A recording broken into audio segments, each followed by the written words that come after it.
Cold open. Hook 01 slow, unsettling tone. Whisper close mic energy. I need to tell you what happened in that house before I loses the nerve to say it out loud again. If you're new here, I've told a lot of strange stories on this channel. But this one is different. This one still wakes me up at 3 in the morning, and I still check the lock on my bedroom door twice before I sleep. This is the story of the house on Blackwood Lane. And before we go any further, if stories like this keep you up at night the way they do me, hit that subscribe button and turn on notifications, because I post a new one every week, and trust me, you don't want to miss what's coming next. Alright, let's begin. Part 1, The Inheritance 138. My name doesn't matter for this story. What matters is my grandmother, a woman named Eleanor, who died in the spring of 2019 and left me something I didn't ask for and didn't want. A house. Not just any house. The house she grew up in. A 3-story Victorian at the end of Blackwood Lane. Out past where the streetlights stop and the trees start leaning in over the road like they're trying to listen to something. I hadn't been there in 15 years. My mother used to say the house didn't like visitors, which I always took as a joke about how creaky and cold it was. I didn't understand until later that she meant it literally. The lawyer told me the estate was simple. The house, some furniture, a small trust for taxes and upkeep. All I had to do was decide whether to sell it or keep it. I decided I'd go stay there for a few weeks first. Clear it out. Get a feel for the place. I was between jobs, between apartments, between most things in my life, honestly. The timing lined up in that way that feels like fate right up until it feels like a mistake. I remember the drive out there. The GPS lost signal about 2 miles from the house, right where the paved road turns to gravel. And I had to go the rest of the way on memory and a 15-year-old mental map.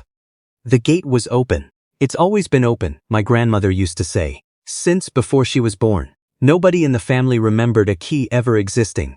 The house itself was exactly as I remembered and completely different at the same time, smaller than my child brain had filed it away as, but darker, heavier, somehow, like the building had a weight to it that had nothing to do with wood and stone. I want to be clear about something before I go further. I did not believe in ghosts. Not before this. I was the guy at the campfire rolling his eyes at everyone else's stories. I'm telling you that not to convince you I'm credible. You can decide that for yourself, but because I need you to understand how much convincing it took before I accepted what was happening to me. The first night was quiet. Unnervingly quiet, actually. The kind of silence that feels like something is holding its breath. I told myself that's just what old houses in the middle of nowhere sound like. No traffic, no neighbors, just wind and wood settling.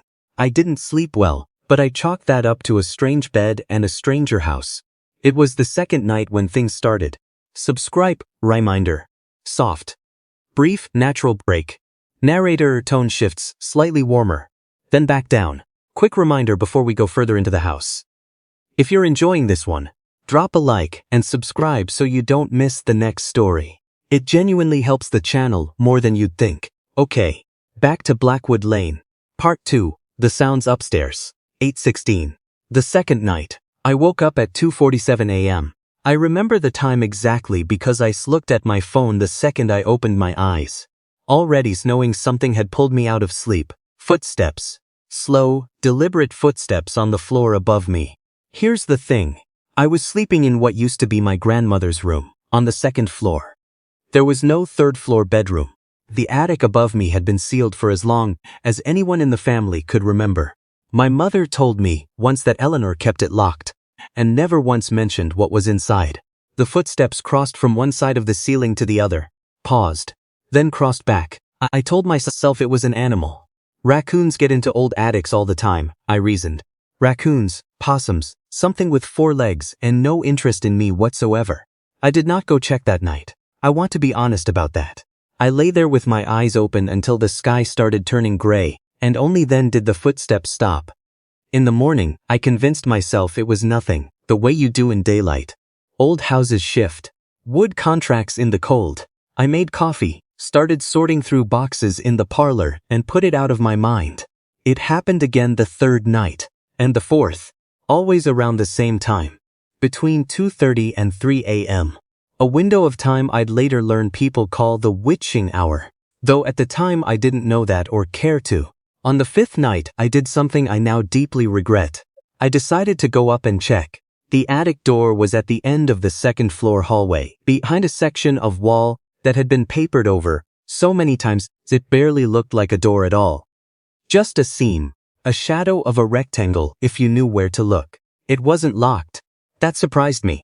15 years of family legend about a locked attic, and the moment I actually tried the handle, it opened like it had been waiting for me.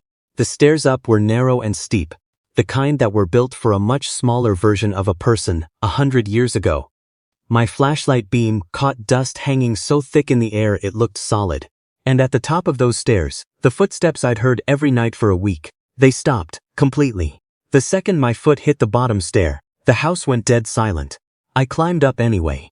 I don't know why, curiosity maybe, or something else, something that I'd later come to understand was less my own curiosity and more an invitation I didn't know I was accepting. The attic was empty, nothing but a single wooden chair, facing the far wall, and a child's rocking horse tipped over on its side. One glass eye catching my flashlight and throwing the light back at me in a way that made my sfuck turn. There were no raccoons, no possums, no nests, no droppings, no signs of any animal at all. Just dust undisturbed in every direction, except for a single, narrow path leading from the attic door to that wooden chair. A path about the width of 2 feet, walked flat into the dust, like something had paced that same 6-foot stretch back and forth, so many times it had worn a groove. I did not sleep in that house again without a light on. Part 3. Eleanor's Journal, 1625. The next day, I started digging through boxes with a different kind of urgency. If something was in that house, I wanted to know what, and more importantly, I wanted to know why. I found my grandmother's journals in a cedar chest in the room I'd been sleeping in, which in hindsight is a detail that still makes my skin crawl. I'd been sleeping 4 feet from a stack of books that would have told me everything if I'd only looked sooner. Eleanor's handwriting was small and slanted, and the earliest entries I found were from 1961, when she would have been about 19. Most of it was mundane, chores, weather, a boy named Thomas she clearly had feelings for. But scattered through the pages, in a different tone entirely, were entries about him. She never named him outright in the early pages, just, he was in the attic again last night. He walked the hallways until dawn. Mother says not to acknowledge him and he will lose interest, but I don't believe that anymore.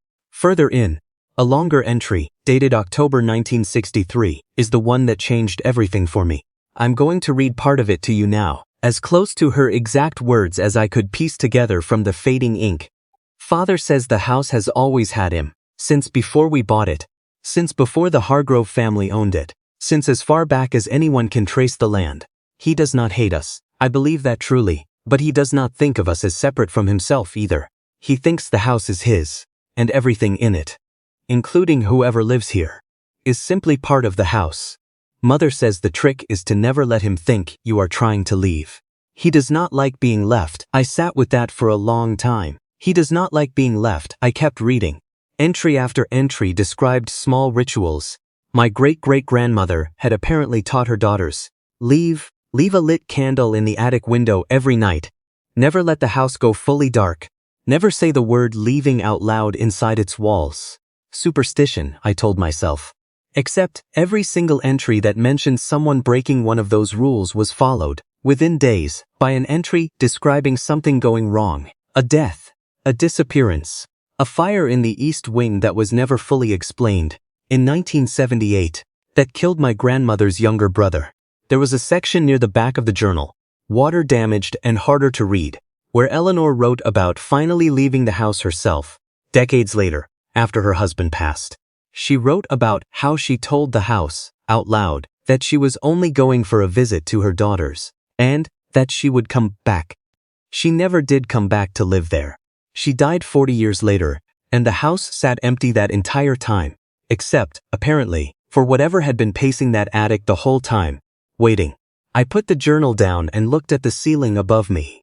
I hadn't heard footsteps that afternoon. It was daylight, but I swear to you, I felt watched in a way I hadn't felt since I arrived. That night, I left every light in the house on. The footsteps came anyway, right on schedule, 2:47 a.m. But this time they didn't stay in the attic. Subscribe reminder, Mide Story 25. Narrator tone drops lower, more intense, building tension into the break itself. Before I tell you what happened next, I want to ask you for something. If this story is getting under your skin the way I hope it is, subscribe now. Because what I'm about to describe is the reason I still don't live alone. Okay, let's keep going. Part 4. The Hallway, 2534. I woke at 2:47 a.m., same as every night, but this time the footsteps weren't overhead. They were in the hallway, right outside my door. I want you to understand, I have never, in my life, felt fear like that. It wasn't the fear of a jump scare, the quick spike of adrenaline you get from something loud and sudden. It was slow. It built. Every step outside that door landed like a stone dropping into still water, and I lay there frozen, counting them, waiting for whatever was making them to stop right outside my room. It did stop right outside my room. The floor creaked once, directly in front of my door, and then nothing. No more footsteps, just silence, and the specific, horrible awareness that something was standing there, on the other sides of a door with no lock, and it was not moving. I don't know how long I lay there. Time does strange things when you're that afraid. It could have been 2 minutes. It could have been 20. At some point, the doorknob turned, slowly. All the way until it clicked and the door eased open an inch. I did not see a figure. I want to be honest with you about that, because I know how these stories usually go, and I know you're expecting me to describe some pale face in the gap of the door. I didn't see that. What I saw was worse, in a way, because there was nothing to see at all. Just cold air pouring into the room like the door had opened onto a walk-in freezer, and the smell of old wood and dust so strong it caught in the back of my throat. And then, very quietly, almost gently, a voice said my name, not shouted, not growled, just said, the way you'd say someone's name to wake them up softly. Except no living person in that house knew my name. I hadn't told anyone locally that I'd arrived. I was alone. I don't remember deciding to move. I just remember suddenly being on my feet, shoving my body against the door to force it shut, my hip bruising against the frame, my hands shaking too hard to work the flimsy little latch. When it finally clicked shut, I heard, from the other side, that same slow creak of a footstep retreating. One step, then silence again. I sat with my back against that door until sunrise. Part 5. What the neighbor told me. 3440. The next morning, I drove into the nearest town, 20 minutes away, small enough that the gas station doubled as the general store, and I asked around, as casually as I could manage, about the house on Blackwood Lane.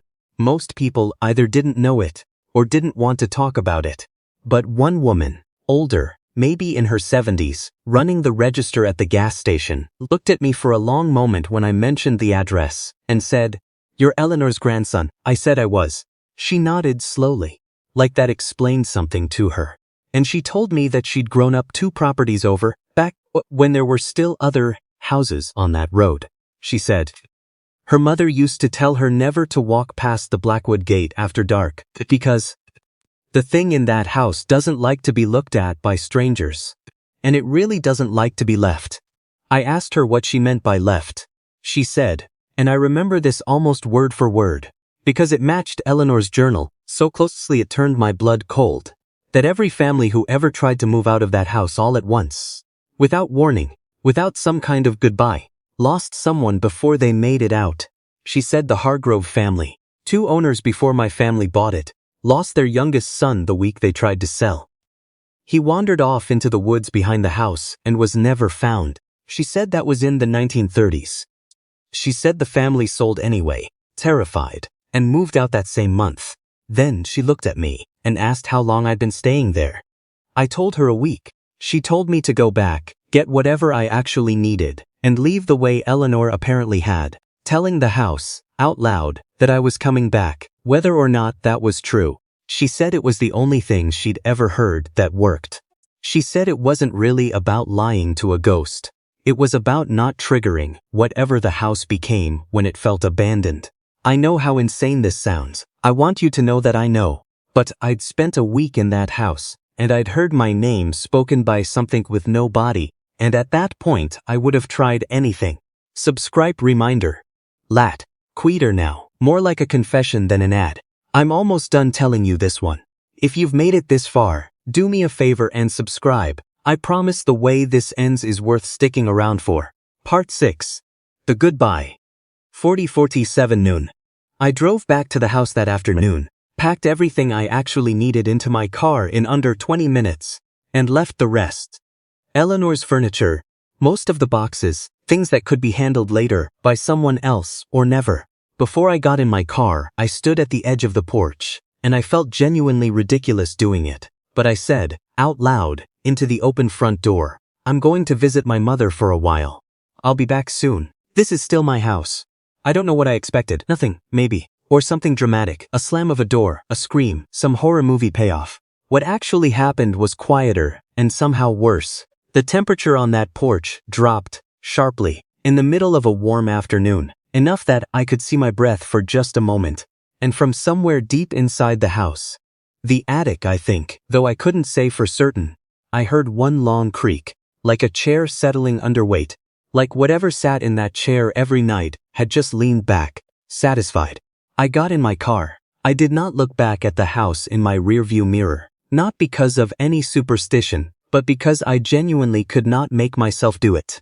I drove straight through to my mother's place, 6 hours away, and I told her everything. She didn't laugh.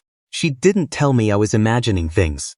She just got very quiet and said, I was wondering when it would start talking to you too. Turns out my mother had heard it say her name once, back when she was a teenager. The one and only time she ever spent the night there. She never went back either. Not once, not even for holidays, not even for Eleanor's own care, in her final years, which she outsourced entirely to hired help. I used to think that was cold of her. I understand it completely now. Part 7. Where things stand. 49:30. I still technically own the house on Blackwood Lane. I haven't sold it. I haven't been back. Every few months, I call a local property manager to check that the pipes haven't burst and the roof hasn't caved in. And every few months, before I hang up the phone, I say, quietly, so the property manager doesn't think I've lost my mind, tell it I'll be back soon. I don't know if that's superstition or self-preservation at this point. Maybe there's no difference. Eleanor's journal is the only thing I took from that house that I actually look at anymore. I have it in a drawer in my apartment, and some nights, when it's quiet, I think about that line she wrote. He does not think of us as separate from himself. He thinks the house is his, and everything in it is simply part of the house. And I wonder how many other families out there have a version of that same story, sitting in a drawer somewhere, never told out loud. I think about selling the house sometimes. I think about it, and then I remember that chair in the attic, worn smooth by decades of pacing, facing a wall, like it was waiting for someone to sit across from it. And I decide I'm not ready to find out what happens to a house like that when it finally actually gets left behind. 49:30, 50. Warm, direct address. Closing the loop with the audience. That's the story of the house on Blackwood Lane, and every word of it is exactly the way I remember it happening. If you like this one, subscribe and turn on notifications so you catch next week's story. And let me know in the comments if you've ever had a house that didn't want to let you go. I read every single one. Thank you for listening. Stay safe out there, and maybe, don't buy the house at the end of a road where the streetlights stop, fade to black,